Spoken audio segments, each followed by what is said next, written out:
এবার কেয়ার হসপিটালে চিকিৎসারত অবস্থায় ইন্তেকাল করেছেন। ইন্না লিল্লাহি ওয়া ইন্না ইলাইহি রাজিউন। আল্লাহ রাব্বুল আলামিন ওনাকে বেহেশত নসিব করুক এবং ওনাকে বেহেশতের সর্বোচ্চ আসনে স্থান দেখ। আল্লাহর কাছে আমরা এই দোয়া করি। কিন্তু আজকে যার সম্পর্কে কথা বলছেন সত্যিকার অর্থে মোবাইল বন্ধ করেন। ওনার সাথে আমি প্রায় 484 দিন হসপিটালে বিগত 5 বছরে থেকেছি, আমি আর মাসুদ। এবং উনি বাংলাদেশ জাতীয়তাবাদী দলের চেয়ারপারসন। উনি একজন সন্তানের মা, উনি একজন পরিবারের প্রধান, উনি দেশের সাবেক 3 বারের প্রধানমন্ত্রী। সর্বোপরি উনি একজন অভিভাবক। উনি সবসময় দেশের জন্য, দেশের মানুষের জন্য, দেশের মানুষের পক্ষে, দেশের স্বাধীনতার পক্ষে কথা বলার জন্য সব সময় উনি চিন্তা করতেন এবং কোনো সময় মানুষের কষ্ট হয় এই ধরনের কোনো কার্যক্রমকে উনি উৎসাহ দিতেন। এবং ওনার জ্যেষ্ঠ পুত্র বিএনপির ভারপ্রাপ্ত চেয়ারম্যান জনাব তারেক রহমান, উনি এখন দলের আজকে গণতন্ত্র পুনরুদ্ধারের 31 দফার কর্মসূচির মাধ্যমে বাংলাদেশের আজকে জাতীয় নেতা। উনিও ঠিক মায়ের মতোই, মা যেরকম আপসহীন, উনিও সবসময় দেখবেন উনি সিদ্ধান্ত যেটা গ্রহণ করেন সেটা বাস্তবায়নের জন্য সবসময় সচেষ্ট থাকেন। এবং দেশনেত্রী বেগম খালেদা জিয়া, ওনারকে আজকে আমরা হারিয়েছি, কিন্তু আজকে দেশ একটা অভিভাবক হারিয়েছে। এটা বিএনপি যে খালি তার চেয়ারপারসনকে হারিয়েছে তা না, তার প্রমাণ উনি যখন অসুস্থ হয়ে যখনই হসপিটালে ভর্তি হতেন, হয়তো স্বৈরাচারের সময় স্বৈরাচারী সরকার ওনার খোঁজ খবর নিতেন না, কিন্তু অন্য অন্য রাজনৈতিক দলের নেতৃবৃন্দ এবং বাংলাদেশ জাতীয়তাবাদী দলের সকল স্তরের নেতাকর্মীরা সব সময় ওনার স্বাস্থ্যের ব্যাপারে খুবই সতর্ক থাকতেন, খোঁজ খবর নিতেন, উদ্বেগ প্রকাশ, উৎকণ্ঠার মধ্যে দিনাতে পারতেন। কিন্তু এইবার উনি ভর্তি হওয়ার পরে ওনার শরীরের অবস্থা যেহেতু খারাপ ছিল, উনি যেদিন আপনার হসপিটালে ভর্তি হলেন ওই দিন শরীরটা ওনার বেশ 22 তারিখ রাত্রে ওনার শরীরটা বেশি খারাপ ছিল। তারপরে উনি রাত্রে আমাকে ডেকেছিলেন, আমি এসেছিলাম, তারপরের দিন ওনাকে হসপিটালে ভর্তি করি। এবং উনি চিকিৎসকদের পরামর্শ মোতাবেক সবসময় চিকিৎসা গ্রহণ করতেন এবং সবসময় চিকিৎসকদের কথা অনুযায়ী চলার চেষ্টা করতেন। এবং ওনার চিকিৎসার সাথে সত্যিকার অর্থে বাংলাদেশের ডাক্তাররা, হয়তো এবার কেয়ার হসপিটালটা আমরা ব্যবহার করেছি, কিন্তু এবার কেয়ার হসপিটালের ডাক্তারদের বাইরে দেশের স্বনামধন্য চিকিৎসকরা দায়িত্ব পালন করেছেন ওনার চিকিৎসার জন্য।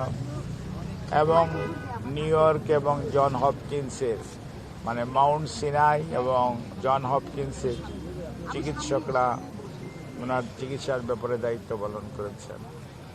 লন্ডনের আপনার লন্ডন ব্রিজ হসপিটাল বলেন, তারপরে আপনার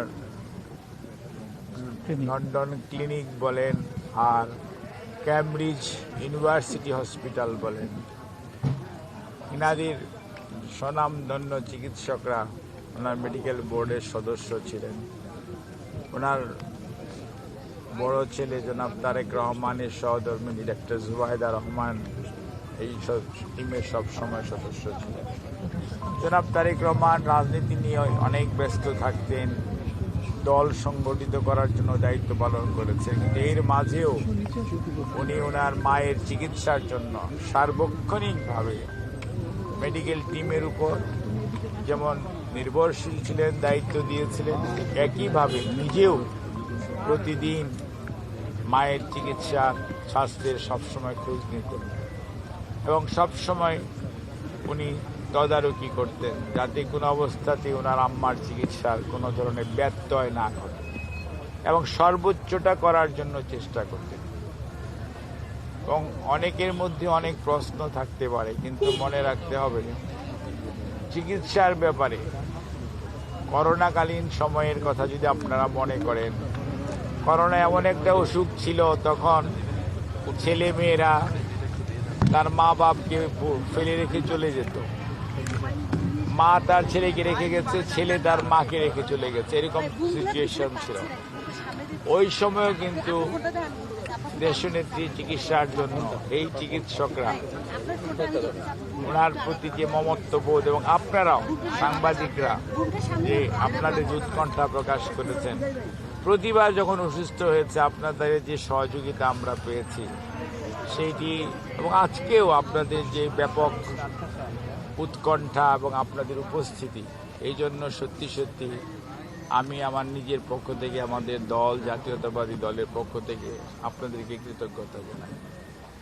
আর দেশনেত্রী বেগম খালেদা জিয়া এমন এক মানুষ, আমরা যেহেতু ওনার সাথে খুব ঘনিষ্ঠভাবে মেশার সুযোগ হয়েছে, সেই জন্য আমরা দেখেছি যে উনি একদিকে যেমন সত্যি সত্যি অভিভাবক, আরেকদিকে মাতৃস্নেহে উনি কিন্তু আমাদেরকে দেখতেন। কোনোদিন বাসায় যাওয়ার পরে কোনো কিছু না খেয়ে ওনার বাসা থেকে কখনোই কেউ যেতে পারত না। ডাক্তারদেরকে কি খাইয়েছেন এগুলি সবসময় ওনার যারা কাজের সহকর্মী ছিল, সহায়তা করত, তাদেরকে উনি জিজ্ঞেস করে উনি বলে দিতেন আজকে এটা দেবেন। কোনোদিন গেলে একটু দেরি হলেও জিজ্ঞেস করত এত দেরি কেন হলো, অত আমি তো বসে আছি। অর্থাৎ চিকিৎসকরা কখন যাবে, উনি যখন বাসায় থাকতেন তখন চিকিৎসকরা প্রত্যেক দিন বিশেষজ্ঞ চিকিৎসক ওনার বাসায় যেতেন, উনি সবাইকে কিন্তু সেসব কথা বলতেন।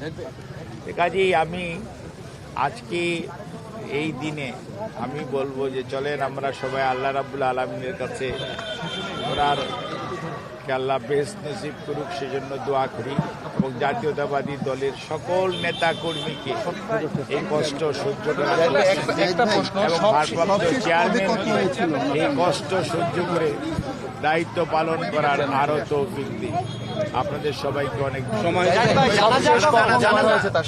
আপনারা জানাজার ব্যাপারে টেলিভিশন এবং নিউজের মাধ্যমে আপনারা জানতে পারবেন।